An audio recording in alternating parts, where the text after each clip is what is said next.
अस्सलाम वालेकुम दोस्तों, मेरा नाम है असीब शफकत और आप देख रहे हैं हंसी टीवी। दोस्तों, जिस वक्त आप ये वीडियो देख रहे हैं इस वक्त कई मिलियन छोटे बड़े साइज़ के मेट्रॉइड्स खला से ज़मीन की तरफ बहुत तेज़ी से टकराने के लिए बढ़ रहे हैं, लेकिन ना तो हमें इसकी कोई आड़ सुनाई देती है और ना ही इसका कोई झटका महसूस होता है। चारों तरफ वही खामोशी और सुकून है जैसा कि पहले था, और ये सुकून तब से है जब से हमारी ये ज़मीन बनी है। और ऐसा इसलिए क्योंकि बज़ाहिर ट्रांसपेरेंट दिखने वाला हमारा आसमान दरअसल एक बहुत बड़े और तरतीब से बने एनवायरनमेंट पर मुश्तमिल है जो कि ज़मीन की आसमानी हिफाजती तय है और किसी शील्ड की तरह खला से आने वाले मेट्रॉइड्स की फायरिंग से इंसानों को बचा रही है। और अगर ऐसा ना हो, यानी ज़मीन के गिर्द अगर कोई हिफाजती तय या एनवायरनमेंट मौजूद ही ना हो, तो इसका क्या असर होगा? इसकी ज़िंदा मिसाल हमारी आंखों के सामने चांद की है। बज़ाहिर खूबसूरत और बिना किसी स्पॉट के नज़र आने वाले चांद की सरफेस पूरी तरह से गड़ों से भरी पड़ी है, जो कि छोटे बड़े हर साइज में वाज़े तौर पर टेलीस्कोप या इवन के दूरबीन से भी देखे जा सकते हैं, जो कि इन्हीं मेट्रॉइड्स की बम्बार्डमेंट का नतीजा है, जिनसे बचाने के लिए चांद की ज़मीन की तरह की कोई हिफाजती तय शुरू से ही मौजूद नहीं है और इसीलिए चांद पर ज़िंदगी का वजूद भी नहीं है। लेकिन ज़मीन का एटमॉस्फेयर 5 बैरूनी तय ट्रोपोस्फेयर, स्ट्रेटोस्फेयर, मेसोस्फेयर, थर्मोस्फेयर और एक्सोस्फेयर नाम की गैसी से बनी लेयर्स पर मुश्तमिल है, जिसकी ऊंचाई 10,000 किलोमीटर है। जब भी कोई मेट्रॉइड ज़मीन की तरफ बढ़ता है और इसके एटमॉस्फेयर में दाखिल होने की कोशिश करता है तो इसके पास मौजूद हवा बहुत तेज़ी से कंप्रेस होने लगती है, जिससे इन गैसेस का टेम्परेचर बेहद बढ़ जाता है। इतना ज़्यादा बढ़ जाता है कि ये मेट्रॉइड आग पकड़ लेते हैं, यहाँ तक कि खला में ही जलकर भस्म हो जाते हैं। इनका नामो निशान तक बाकी नहीं रहता और इस तरह से ज़मीन पर ज़िंदगी फलती फूलती रहती है। एक लम्हे के लिए इमेजिन करें कि अगर ऐसा ना हो और मेट्रॉइड हर लम्हे ज़मीन को हिट करते रहें, तो इंसान तो दूर की बात बल्कि किसी बिल्डिंग या स्ट्रक्चर और इवन के फसलों का भी ज़मीन पर मौजूद रहना मुमकिन नहीं होगा। हर तरफ तबाही के आसार होंगे। ज़मीन का एटमॉस्फेयर सूरज से आने वाली खतरनाक शुआओं को फिल्टर करने का काम भी करता है, जिसे ओजोन लेयर कहते हैं। ये खतरनाक शुआएं इंसानों में कैंसर, अंधेपन और दूसरी स्किन की बीमारियों की वजह बन सकती हैं। लिहाजा ये सिर्फ फ़ायदेमंद लाइट्स को ही ज़मीन तक पहुँचने देता है, जो इंसानों और दूसरे जानदारों मसलन पौधों और जानवरों के जिंदा रहने के लिए इंतहाई ज़रूरी हैं। मसलन visible light, near ultra violet light, radio waves, ये तमाम शुआएं पौधों के फोटोसिंथेसिस और दूसरे जानवरों के जिंदा रहने के लिए इंतहाई अहम है। जबकि नुकसानदेह अल्ट्रा वायलेट रेव्स जो कि सूरज हर लम्हा ज़मीन की तरफ शिद्दत से भेज रहा है, इसे ओजोन लेयर हर वक्त फिल्टर करती रहती है, जिसे इंसान ग्लोबल वार्मिंग के जरिए आहिस्ता आहिस्ता ख़राब कर रहे हैं।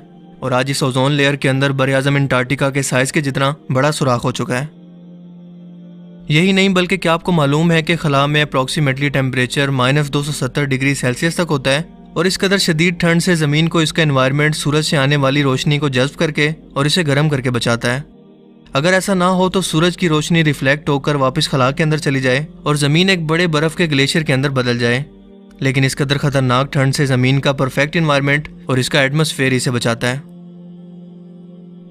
इसके अलावा ज़मीन की हिफाजती तय के अंदर एक बहुत बड़ा नाम है वैन एलन रेडिएशन बेल्ट का, जो कि ज़मीन की मैग्नेटिक फील्ड की वजह से बनता है और साइज़ में ज़मीन से इतना बड़ा होता है, यानी कि 10 ज़मीनों के साइज़ के बराबर। और एक शील्ड की तरह सूरज और दूसरे सितारों से आने वाली ख़तरनाक रेडिएशन से ना सिर्फ हम इंसानों को बचाता है, बल्कि इस कदर ख़तरनाक है कि लम्हों में इंसानी ज़िंदगी को तबाह कर सकता है। ये रेडिएशन इस कदर ख़तरनाक है कि लम्हों में इंसानी ज़िंदगी को सफ़ा-ए-अफ्ती से मिटा सकती हैं। अगर ये हिफाजती बेल्ट मौजूद ना होता तो सूरज से निकलने वाली इस कदर मैसिव रेडिएशन, जिन्हें सोलर फ्लेयर कहते हैं, ज़मीन पर मौजूद जिंदगियों को ख़त्म कर देता, क्योंकि इनसे निकलने वाली एनर्जी 100 बिलियन ऐसे एटॉमिक बमों के धमाकों के बराबर होती है जो दूसरी जंग अजीम के दौरान जापान के शहर हिरोशिमा पर गिराए गए। ज़मीन के अलावा हमारे पूरे सोलर सिस्टम के अंदर मरकरी एक ऐसा वाहिद सितारा है जिसके गिर्द ज़मीन की तरह का मैग्नेटिक फील्ड मौजूद है। इसका मैग्नेटिक फील्ड 100 गुना ज़्यादा कमज़ोर है।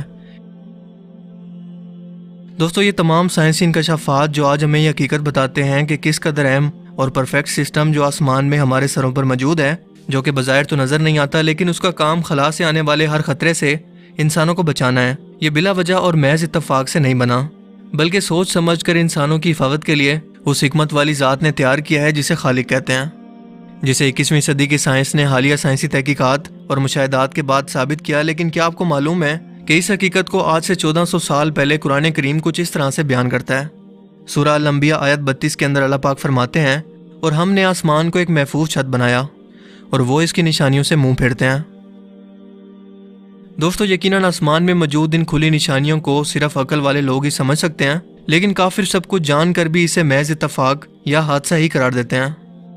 قرآن کریم میں آج سے 1400 سال پہلے جب عرب کے سراغ کے اندر کسی بھی شخص کو ایسٹرولوجی یا کاسمولوجی کا کوئی علم ہی نہیں تھا، یہ حقائق اللہ کے رسول صلی اللہ علیہ وآلہ وسلم کو کس نے بیان کیا ہے؟ یقیناً اسی خالق نے، جو یہ ثابت کرتا ہے کہ قرآن کریم کسی شخص کے الفاظ نہیں بلکہ یہ اللہ کا کلام ہے۔ اور اسی لیے انسانوں کی اس کھوج سے پہلے ہی اللہ تعالیٰ نے قرآن کریم میں ان حقائق کو نشانیوں کے طور پر بیان فرما دیا، لیکن آج بھی لوگ ان نشانیوں کو کھلے عام اپنی آنکھوں سے دیکھنے کے باوجود بھی محض اتفاق قرار دیتے ہیں۔ اور اسی لیے آسمان کو ایک محفوظ چھت بنانے کی بات کرنے کے بعد اللہ پاک فرماتے ہیں کہ کافر اس کی نشانیوں سے منہ پھیرتے ہیں۔ مجھے امید ہے کہ آج کی اس ویڈیو سے آپ کو کچھ نیا جاننے کو ملا ہوگا اور آج کا یہ ویڈیو آپ کو پسند آیا ہوگا۔ اگر یہ ویڈیو آپ کو اچھا لگا تو اسے لائک کیجئے اور دوستوں کے ساتھ بھی اسے ضرور شیئر کریں۔ اب میں ملوں گا آپ سے ایک نئی انٹرسٹنگ ویڈیو میں، تب تک کے لیے اپنا بہت سا خیال رکھیے گا۔ Thanks for watching this video. اللہ حافظ۔